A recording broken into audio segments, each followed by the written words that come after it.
Sana sumasagot to sa inquiry kung paano mag-apply.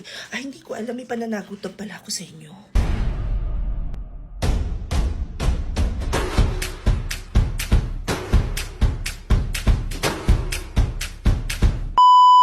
Charot lang. Una sa lahat, 1,000 comments yan. Hindi ko na po masasagot talaga. Pangalawa, may clients po ako. Freelancer po talaga ako. Opo, virtual assistant po ako. Opo, nag-work po ako ng 10 hours per day. Hindi ko kayang sagutin lahat. However, I do as much as I can para mag-respond. And it's your due diligence as an aspiring freelancer, as an aspiring virtual assistant, to also do your research.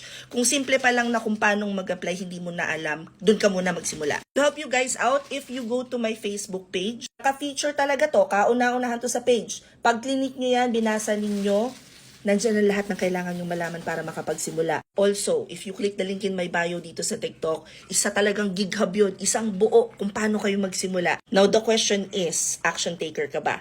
Or, nandiyan ka lang para mag-how? Comment down the questions you guys have about working from home, follow from or work from home, chismis tayo!